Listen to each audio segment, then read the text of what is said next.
Cania is the eighth layer of the nine hells of Baator, a realm dominated by an intense, seemingly living cold. The landscape is defined by constantly shifting glaciers and icebergs, which move as swiftly as a person running.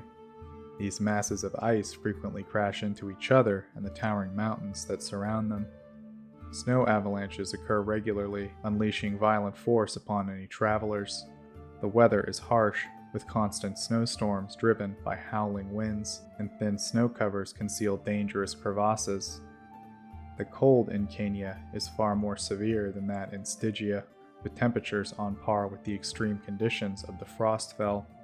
The chill penetrates non-magical clothing quickly, freezing unprotected creatures within minutes, and even those in cold-weather gear within hours. Anyone without shelter faces the constant threat of freezing to death. As glaciers collide, they sometimes reveal preserved corpses or strange frozen creatures within their depths. Some appear to be celestial beings like archons or devas locked in battle, while others resemble entirely alien cities encased in ice. Scattered throughout the layer are isolated citadels, housing laboratories and libraries. These structures are solitary outposts in the otherwise barren and treacherous landscape.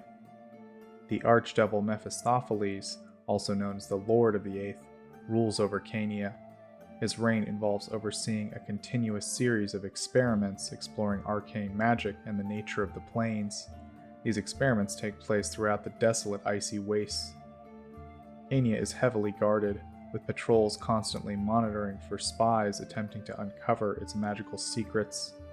These secrets include the development of arcane spells, magical items, and theories on magic, all of which are created in the layer's many laboratories. Despite the dangerous cold, some arcane spellcasters and devils venture into the frozen landscape in search of this hidden knowledge. Spies from Dis are particularly common, as Baator, ruler of the second layer, fears that Mephistopheles might gain more magical insight than him. Deep beneath the ice of Cania lies Kintyre, an enormous uninhabited city known for its unusual architecture. Although abandoned, it remains frozen in time beneath the surface, holding with it the mysterious secrets of its origins. Another notable location in Cania is the Pit, a dark and turbulent shaft closely guarded by ice devils. The pit descends into a lake of frozen slush, and at the lake's bottom lies a portal, which serves as the primary gateway to Nessus, the ninth and final layer of the Nine Hells. Cania's primary inhabitants are Gelugons, or ice devils, although little is known about their activities within the layer. The extreme cold and treacherous conditions make Cania so unwelcoming that even other devils tend to avoid it. This harsh environment allows the Gelugons to operate with relative isolation, hidden from prying eyes in the desolate expanses of ice and snow. Mephistopheles, often known simply as Mephisto, is the most powerful archdevil, second only to Asmodeus. Recognized as Hell's greatest wizard, he is a figure of contrasts, outwardly calculating with the reputation of being the Cold Lord, yet beneath the surface, impulsive and grandiose, earning the title Lord of Hellfire. He deliberately embodies the traditional image of a devil, cultivating a terrifying presence. He combines a handsome face and an unsettlingly confident smile with more monstrous traits. His bright red skin, fiendish claws, large bat-like wings, and curling ram horns display his infernal origins with pride. His dead white eyes are set against long black hair, which accentuate his dramatic appearance, which is usually complemented by a dark flowing cape. Earlier accounts of Mephistopheles describe a different look, one more suited to Cania's icy nature. In these reports, he is said to have blue-black skin over a muscular frame, with wings, horns, and claws of deep blue. His body was said to be covered in sooty black scales, and his pale blue eyes glowed with red irises and pupils. He possesses razor-sharp instincts and an innate sense of caution and exceptional intelligence. Known as a cunning mastermind, he has unrivaled understanding of the political complexities in Hell and an extraordinary ability for patient deception. As the foremost wizard of Baator, his ordinary speech is soft, like a whispering breeze, and his cool, pleasant demeanor lends him an air of refined nobility. He comes across as sophisticated and charming, displaying intellectual depth, subtle wit, and measured self-control, embodying the craftiness that defines Hell's evil nature. However, this gentlemanly persona is not his true self, but rather a carefully constructed facade. The elegance he presents is a mask that hides his true personality. Beneath his courteous exterior, Mephistopheles is a vicious and temperamental being, prone to explosive fits of rage when left alone in his palace. His quick wit dissolves when his underlying hatred and frustration surface, which has led to violent outbursts. In these moments of uncontrollable wrath, he tears at his own skin and destroys everything around him with fiery, magical eruptions. His unpredictable temper has led to his downfall on multiple occasions, which has revealed that despite his cleverness, Mephistopheles is ultimately driven by emotion and passion. His obsessive nature is another key aspect of his character. He allows no distractions from his intense focus on his studies and pursuits, which he values above all else. Although he sometimes does entertain visitors for amusement or curiosity, a rare trait itself among archdevils, he despises interruptions and deals with annoyances swiftly, often disintegrating underlings for the slightest offense. Only a select few are permitted to speak without invitation, and even they risk execution if they disturb him without a good reason. Mephistopheles' intelligence intertwines with his obsessive tendencies, often driving him to become engrossed in the smallest details. This has allowed him to explore topics more deeply than most wizards, but his relentless focus is frequently disrupted by his responsibilities and volatile temperament. When political obligations force him to pause his work, he may return to find a new project has captured his attention, abandoning his previous research entirely. As a result, he has a wealth of valuable discoveries he has left untouched simply because of his shifting interests. Mephistopheles' most destructive flaws are his unchecked megalomania and reckless pursuit of power. While his anger and neurotic tendencies can be concealed or manipulated to his advantage, his unbridled ambition and self-importance often lead to his undoing. Like Baldur, Mephistopheles is never content, always seeking more.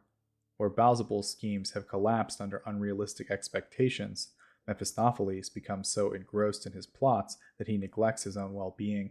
His greed manifests differently from Baldu's subtle deceptions. Instead, he executes his schemes with grandiosity and drama, his ambition laid bare for all to see. Among the archdevils, he stands out as perhaps the most entitled, an embodiment of envy who resents being merely second in power. He is constantly jealous of others' successes, questioning why he isn't the one receiving accolades when others are rewarded. Despite boldly and directly informing Asmodeus of his intentions to claim the throne of Hell, Mephistopheles rarely bothers with false displays of loyalty. He believes, with unwavering conviction, that he is the rightful ruler of Hell, destined to sit upon its throne and deserving of worship as a god. This sense of entitlement shapes his daily actions, and even if he were to achieve his ultimate goal, it is doubtful he would ever be satisfied. He possesses a unique set of powers, making him immune to the intense cold of Cania. This immunity stems not only from his ruthless exposure to the layer's harshest temperatures, but from his unparalleled command over Hellfire. This corrupt and immensely powerful energy, born from the essence of Hell itself, burns hotter than any natural flame. Mephistopheles channels this profane force, and unless he suppresses it, his body emits these dark flames. Anyone who touches him or comes too close when he unleashes this burst of energy is scorched by its unholy heat. His mastery of Hellfire has further solidified his status as one of the most powerful beings in the Nine Hells. To enhance his command over fire, he has delved deeply into the study of wizardry, focusing primarily on evocation magic. His spells are designed to inflict not only destruction, but also to corrupt his enemies with the foulest of evil. He shows little interest in enchantments or illusions, preferring the raw power of offensive magic. In the treacherous world of Baator politics, Mephistopheles rarely travels alone. Typically, he is accompanied by around 2 bodyguards. He can summon Gelugons or pit fiends to assist him in battle, often favoring the latter. With his innate sense of superiority, he believes that any attack against him deserves total annihilation.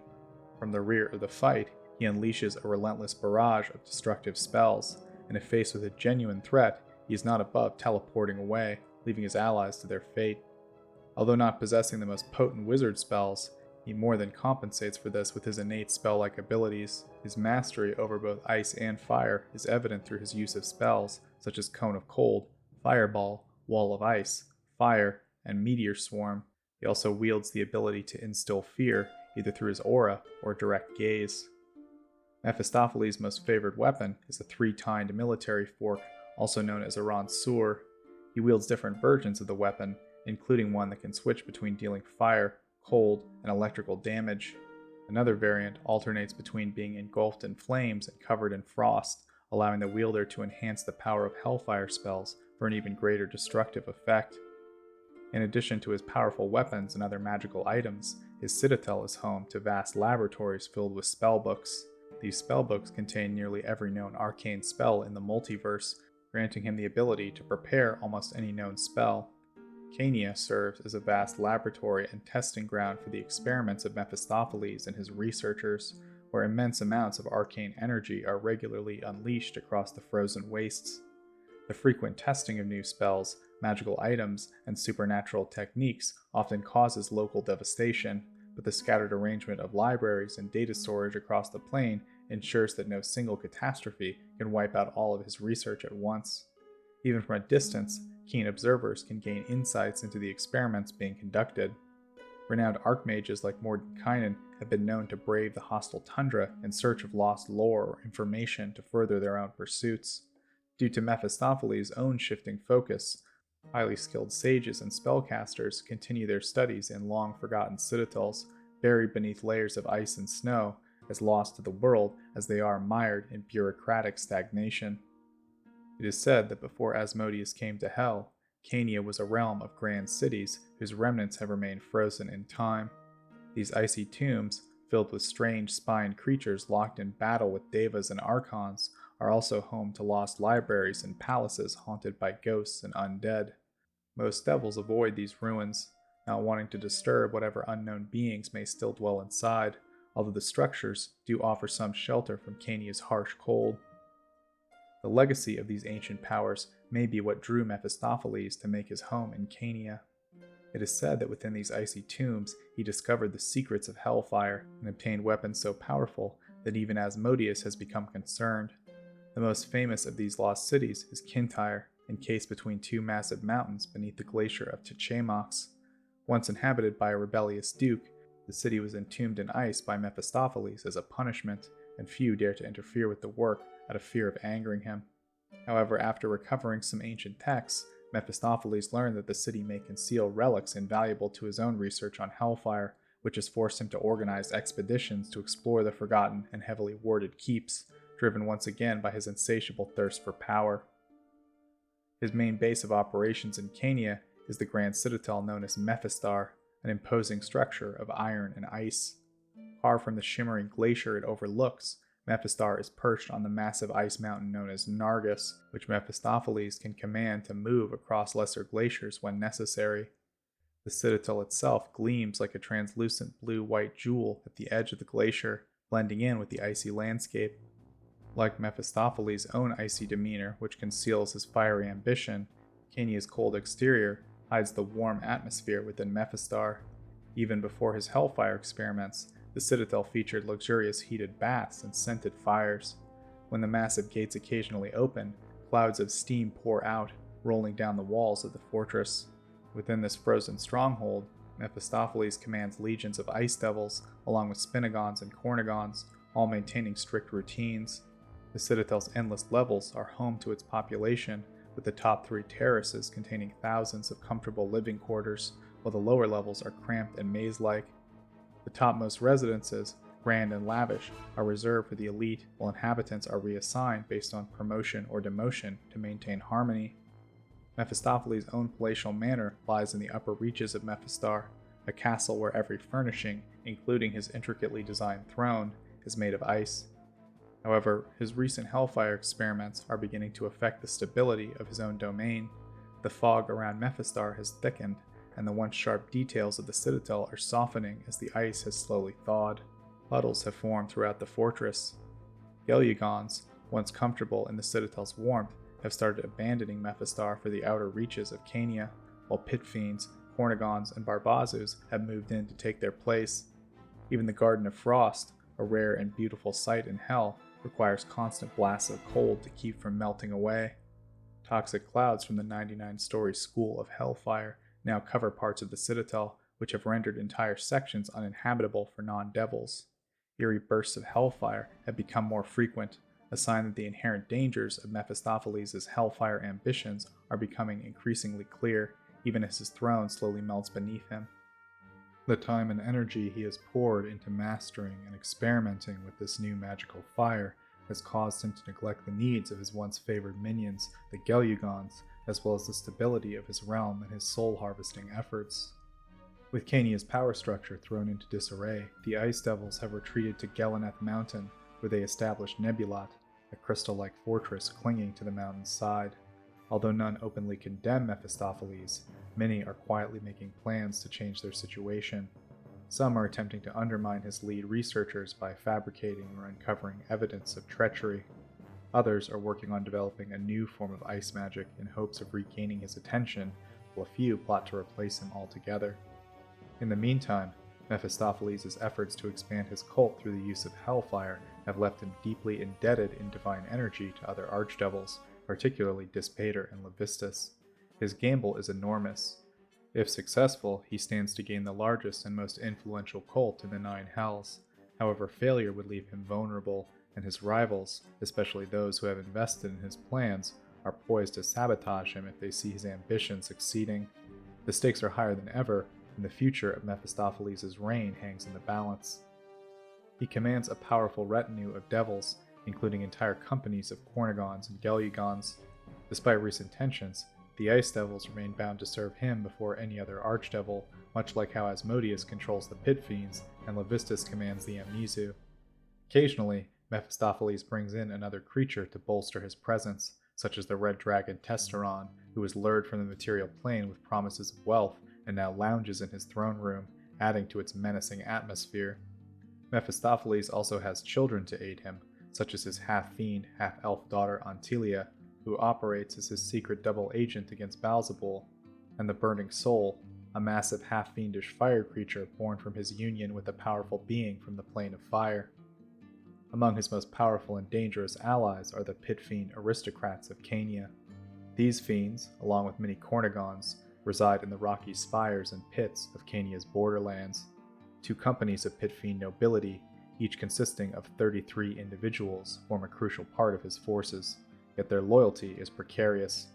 Encouraged by the Batezu's promotion system, these pit fiends are both strong and ambitious, favoring descent and constant rotation among the dukes and archdukes to increase their chances for promotion. Their loyalty to Mephistopheles is considered tenuous unless he became the ruler of Hell itself. One key example of this unrest is Nexoth, a pit fiend commander who oversees several companies of Cornigons. Mephistopheles openly distrusts Nexoth due to his selfishness, but keeps him around as he's still the most reliable option. Another example of treachery, although not directly aimed at Mephistopheles, is Quagrem, the dean of the School of Hellfire. Quagrem regularly siphons insights from mortal magic users, killing them afterward to claim their discoveries as his own, depriving Mephistopheles of valuable future resources. While Mephistopheles delights in pitting the pit fiends against one another, this strategy risks sparking open conflict in Cania, something other archdevils could exploit. Unable to freely promote or demote within the ranks to suit his desires, Mephistopheles has resorted to eliminating those who rise too quickly, ensuring his grip on power while also depriving himself of some of his most capable subordinates. One might wonder how Mephistopheles maintains control over his domain, given the ambitious and unreliable nature of the pit fiends under his command, especially considering that he dedicates most of his time to research. The answer lies in his chief servant, Hutagen, an exceptionally powerful pit fiend, regarded as one of Hell's greatest dukes. Short-tempered and harboring a deep hatred for mortals, Hutagen despises being summoned by them. When forced to deal with a mortal summoner, he is known to make a deal quickly, then kill the summoner in a fit of rage. His distaste for being called upon goes so far that he dispatches devils to eliminate anyone who knows his true name, preventing future summonings. Ironically, other devils spread knowledge of how to summon him in the hope of weakening Mephistopheles by making his powerful duke more accessible. Despite his fearsome reputation and military strength, Hutagen is fiercely loyal to Mephistopheles, a rare and undevilish trait among archdevils. Although capable of challenging his master, he has never acted on that potential, steadfast in his service to the cold lord of Cania. This unwavering loyalty is a key factor that has maintained the stability in Mephistopheles' dominion, as Hutijin's strength has helped guard the realm from internal strife and external threats. Hutijin is responsible for maintaining Cania's pit fiend nobles and defending the lair from all but the most overwhelming threats. Without Hutijin's firm guidance, Cania would likely fall into civil war, a situation that, coupled with external interference, could bring about Mephistopheles' final downfall.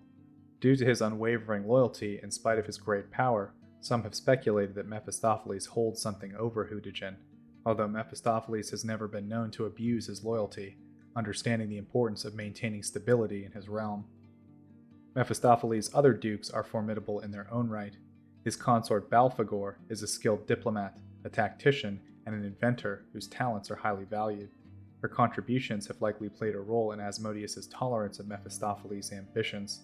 Baldur, who usually represents herself as young and carefree, has attempted to balance loyalty between Mephistopheles and Hell itself, but recently she has disappeared. Another powerful figure in Mephistopheles' court is the Cold Duke, Bifrons, a commander known for his immense physical strength, vigilance, and philosophical outlook. Calm and logical, Bifrons engages in debates about practicality and governance, holding the belief that the strong should rule the weak and that goodness fosters incompetence. Adonides is the high-handed steward of Cania, who patrols the plain with 16 companies of ice devils, seeking out intruders and potential traitors. His deep distrust of others leads him to suspect all pit fiends, including Hutijin, and many Gelugons and Kornagons, of conspiring with Baaldur. His authority, however, does not extend to Mephistar, which is controlled by Barbas, the Citadel's chamberlain. Barbas is a dishonest, greedy figure whose laziness is offset by his genius in maintaining security through deception. Although Barbas requires scrutiny from both Mephistopheles and Adonides to be kept in check, his value lies in his ability to safeguard the realm's treasures through his cunning. Mephistopheles also works closely with Bele, Cania's Justicar. Bele, an impartial figure, regularly discusses the principles of justice with Mephistopheles, often disagreeing with him, but maintaining enough alignment with his ruler's ideals to retain his position.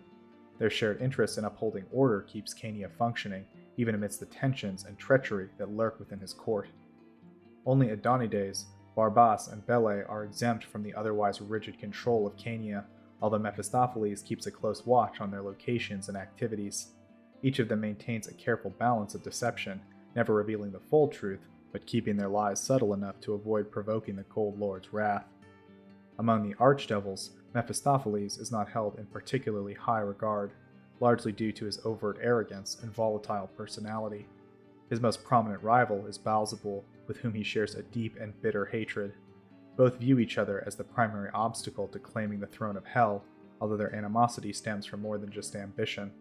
Like Dispater, Mephistopheles resents Baldur's rapid rise in rank, while Baldur blames everyone, particularly Mephistopheles, for his transformation into a slug. Their mutual enmity fuels a constant stream of plots and schemes, which is partly why Asmodeus allows them to remain in power. During the Reckoning, Baldur could have potentially defeated Mephistopheles and risen as the most powerful archdevil. However, his overreach in attempting to eliminate both Mephistopheles and Asmodeus backfired, drawing Asmodeus' intervention. Mephistopheles at the time, as now, was hindered by the instability within his own court. His habit of destroying his upstart subordinates weakened his military and political efforts against Baldur and ensured their ongoing stalemate. Mephistopheles is also wary of Levistus, the Frozen Prince, and keeps a close eye on his activities. He has manipulated one of Levistus' agents, Xanth, a half-fiend. He also keeps a watchful eye on Belial, Baalzebul's ally, and his daughter Fierna. If Belial were to support Baalzebul, Mephistopheles plans to use Fierna against her father, either as an ally or at worst as a hostage. Among Mephistopheles' nominal allies is the Iron Duke Dispater, with whom he shares seniority and a mutual thirst for knowledge. Dispater respects Mephistopheles for his power and sees him as a true member of the Batazu race, in contrast to the relatively newer Baalzebul. However, Dispater has recently adopted a strategy of trying to position himself as neutral, aiming to befriend all and antagonize none in a futile effort to quell his growing paranoia. Despite their shared interest, Mephistopheles has remained vigilant, as Dispater's agents constantly lurk within his court, seeking to uncover any secrets Mephistopheles might be hiding. At one time, both archdevils were allied with the avaricious Mammon, but Mammon's betrayal during the reckoning rendered him undesirable to all archdevils. Mephistopheles' relationship with Asmodeus is perhaps the most complex.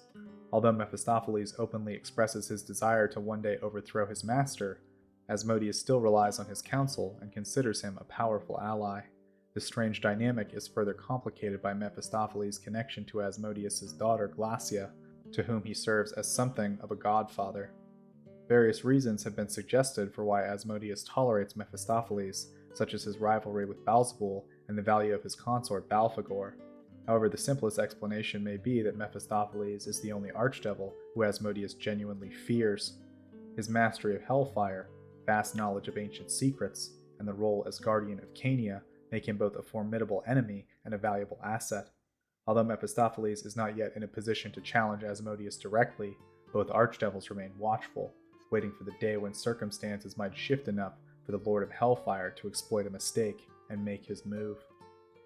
Mephistopheles is the father of Raphael, a powerful and cunning Cambion who has sought dominance within the Hells by controlling an artifact known as the Absolute.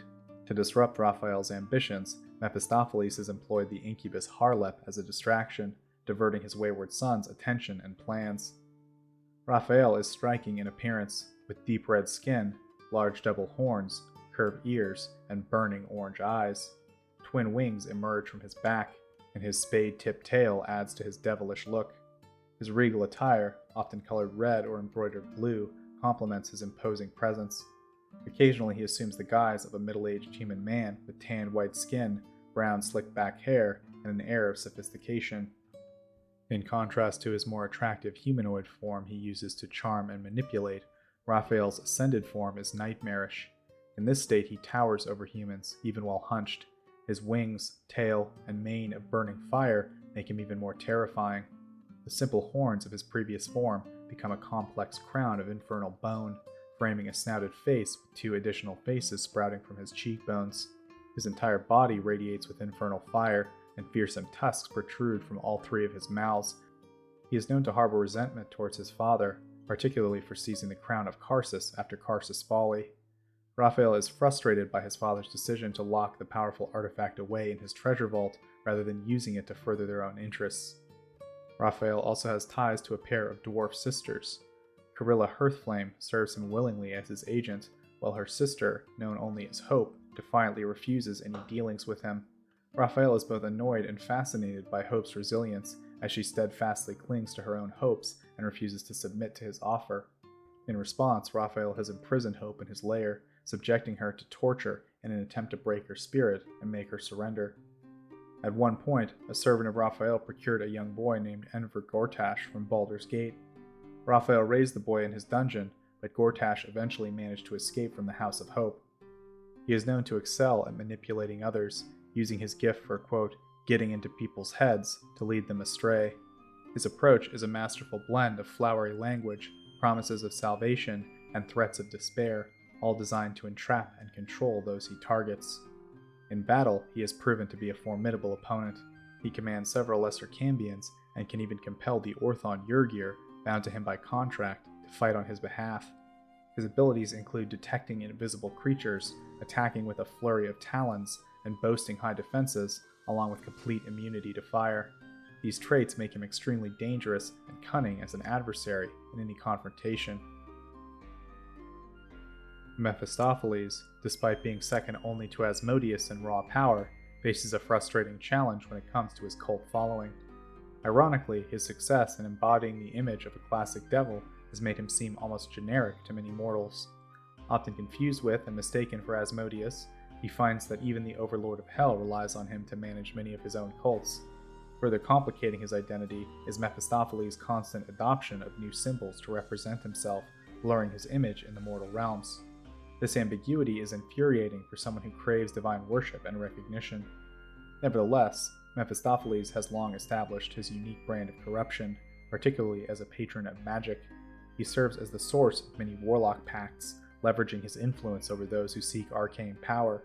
Although he has one of the lowest quotas among the archdevils, he demands the highest standards. His harvesters target skilled wizards and ambitious sages, drawing them in with promises of magical mastery. Their thirst for power and desire to crush rivals often lead them to strike deals with him, gaining abilities to absorb and deflect magic. For these individuals, the pursuit of magical might is proof of their own greatness, making them easy prey for Mephistopheles' manipulations. While Mephistopheles lures skilled mortals into his traps with promises of magical power, he targets specifically those who are gullible or have an ego. The arrangement offers them access to magic, but ultimately condemns them to misery. His charm only needs to last until the aspiring caster signs away their soul.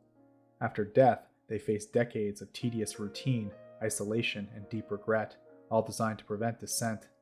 Mephistopheles' agents carefully avoid revealing their lord's true nature, and the contracts mortals sign are often filled with clever clauses that allow him to destroy them with a single word. Entire wizards' guilds, sage enclaves, and even powerful beings like storm giants and Oni have fallen under his sway. Mephistopheles' recent mastery of Hellfire has granted him a new way to tempt mortals. The allure of Hellfire lies in its accessibility. Most types of magic require years of study and practice, often involving perilous journeys. In contrast, Mephistopheles offers Hellfire to anyone of influence, even those with little magical skill. It provides an easy and painless path to power, prestige, and control. This plan serves not only to harvest souls, but also to increase Mephistopheles' own influence on the material plane. He can deliver magical power to an adherent at unmatched speed. While other archdevils have learned how to bestow Hellfire on their minions, and some warlocks have discovered how to tap into Hell's essence through their own experiments, Mephistopheles remains its original creator and greatest master, giving him a distinct advantage. Unlike other Hellfire warlocks, who need a significant amount of magical and extraplanar knowledge to wield it, the disciples of Mephistopheles, known as Hellfire Masters and Hellfire Stewards, require no such expertise. With the blessing of a higher-ranking cleric, even a favored initiate of low ability can wield immense power, surpassing many accomplished magic users. Initiation into Mephistopheles' cult begins with an act of cruelty, the sacrifice of an intelligent being, burned alive in magical flame to provide a chorus of screams that accompany silent prayers. Temples dedicated to Mephistopheles are hidden and remote, often centered around great fire pits where these sacrifices are conducted. These fire pits are rigged to flare up at key moments in the ritual, with blackened stone slabs serving as altars for the offerings. An aid to the initiation process is the Book of Brimstone, a tomb written in Infernal by a mad monk devoted to Mephistopheles. Only 4 copies are rumored to exist, with the first half detailing the proper ways to worship, sacrifice, and become a disciple of Mephistopheles, while the second half contains vile arcane spells. Hellfire Masters, much like Mephistopheles himself, are obsessed with fire. They wear red and black clothing, wield ranseurs, and harbor intense, unpredictable anger. Their speech, when required, is more of a yell than a calm conversation, reflecting the same volatile temperament as their lord. Hellfire Masters operate independently or in groups, partnering with fellow schemers, violent megalomaniacs, devils, or other fire-line creatures like hellhounds or salamanders. Mephistopheles markets himself as a god of hellfire to those who revere flame, attracting not only power seekers, but also those dissatisfied with their current devilish patrons. Fire giants are known to pursue becoming Hellfire Masters, and Mephistopheles has even tried appealing to frost giants. He frequently employs aspects or fragments of his beings when interacting with mortals or venturing outside the 9 hells. These aspects, unafraid of destruction since they can be recreated if destroyed, are used to recruit new followers, often mixing with various societies, whether mortal or devilish. On rare occasions, they are even known to appear on the battlefields of the Blood War. While aspects of Mephistopheles are infrequent in the realms, it is rumored that one aspect of him remains trapped in Undermountain, which would bring a dangerous potential for chaos if released. Mephistopheles is an ancient and cunning entity, rivaling Asmodeus in age and responsible for many infernal innovations beyond merely hellfire. Millennia ago, he enslaved a race of mercenary fiends similar to Mezalos, trapping them in hell and transforming them into the Gelugon Batezu, a powerful class of ice devils. His fiendish surgeons also enhanced a breed of hellhounds, creating the fearsome Nessian warhounds, which are larger, crueler, and more fiery than even Asmodeus' pithounds. Mephistopheles also crafted a powerful artifact known as Balfagor's Grace from the blood and tears of his consort. This artifact allows its wielder to summon a group of Irenyes called the Blessed Angels, who remain loyal to Mephistopheles. Originally meant for loaning to favorite cultists, the artifact has been lost. One of Mephistopheles' more infamous schemes occurred before the Reckoning when he adopted the secret identity of Baron Molecroft. Through his alter ego, he deposed himself, ruling under the guise of Molecroft for a long period before finally revealing his true identity. Those who conspired with Molecroft to overthrow Mephistopheles were swiftly executed once the deception was revealed. During the reckoning, Mephistopheles aligned himself with Dispater, Mammon, and Geryon against Beelzebul's faction, which included Zariel, Belial, and Moloch. However, his plan was undermined by a traitor in his ranks, Geryon, who was secretly siding with Asmodeus. At Geryon's signal, the pit fiend generals of both armies turned on their leaders. Despite his rebellion against Asmodeus, Mephistopheles was one of the few archdevils who escaped severe punishment. Unlike Mammon and Beelzebul, who were cursed, or Zariel, Belial, Geryon, and Moloch, who were cast down, Mephistopheles suffered relatively little consequence. He retained his power without the same paranoia that plagued Dispater, further solidifying his position as a key player in Baator. Not long after 1372, a drow matron known as the Valsharess managed to bind Mephistopheles into her service on the material plane in Toril. With his powers at her disposal, she quickly conquered large portions of the Underdark and even sought to extend her influence to the surface, launching an attack on Waterdeep via Undermountain. Earlier, an adventurer fleeing the reactivated but once again crumbling Netherese city of Undrentide found themselves lost in the Plane of Shadow, where they came across a peculiar relic. The relic, occasionally used to access a small plane inhabited by a mysterious figure known as the Reaper, was actually intended for a cult leader of Mephistopheles. Unbeknownst to the adventurer, the relic contains a piece of the archdevil's own flesh, tying them to his power. Later, the same adventurer, now renowned and powerful, arrived in Waterdeep to help the city defend against the Valsharess's forces. Mephistopheles, ever manipulative, used the Valsharess to lure the adventurer into her inner sanctum, where she commanded him to kill them. This command, however, loosened her control over Mephistopheles, as the relic the adventurer carried had a binding connection to the archdevil. By ordering him to slay the relic's bearer, the Valsharess unintentionally broke the pact that bound Mephistopheles to her service. Rather than follow her command, Mephistopheles allowed the adventurer and their party to battle and kill the Valsharess. He sent them to Cania while he remained on Toril, intending to conquer all of the world and transform it into a new layer of hell beneath the ninth, making him the supreme ruler of all. He raised an army of dead souls from the recent battles between the Valsharess and her enemies, following a path of conquest similar to hers, advancing from the Underdark toward Waterdeep. However, the adventurer, now vastly more powerful, managed to escape Cania by discovering the true name of the Reaper, Hekugoth the Abandoned.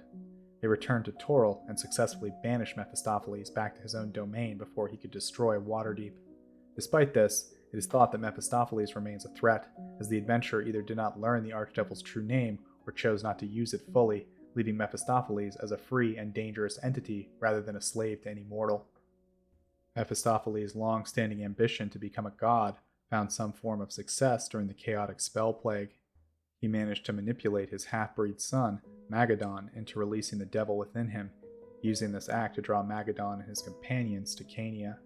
Through a combination of cunning and manipulation, Mephistopheles killed his son after he was promised a portion of the god Mask's divinity. Mephistopheles took half of Magadon's soul as collateral, awaiting the delivery of his divine power. Later, the adventurers returned to Cania and sacrificed one of their lives to return Magadon's soul, transferring the divinity Mephistopheles craved, although it came with an unexpected price. At this point, Jurassic Riven, empowered by the divinity he absorbed from Mask, traveled to Cania and confronted Mephistopheles.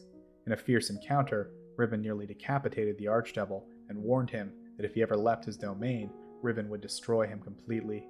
Mephistopheles, undeterred, replied that he would return and that he expected Riven would come back eventually. Despite acquiring divine power, Mephistopheles was still undermined. After recovering from Riven's brutal attack, he discovered a strange and infuriating anomaly in the form of an icy cairn at the bottom of his domain. Beneath this cairn lays the rest of the divinity that Mephistopheles had been cheated out of. No matter what power he employed, Hellfire, his legions of devils, or teleportation, he was unable to penetrate or even scry through the shadow-leaking ice. This barrier left him unable to access the divine power that lays just out of reach, reminding him of his ongoing vulnerability even in his quest for full godhood. The spell plague only made matters worse for Mephistopheles. During the chaos, Asmodeus absorbed the half-murdered god Azuth, who had fallen into hell by chance. While Mephistopheles struggled to claim a fraction of Mask's divinity, Asmodeus became vastly more powerful, leaving Mephistopheles second-rate purely by luck. Worse still, calls from Asmodeus began filling Mephistopheles with dread.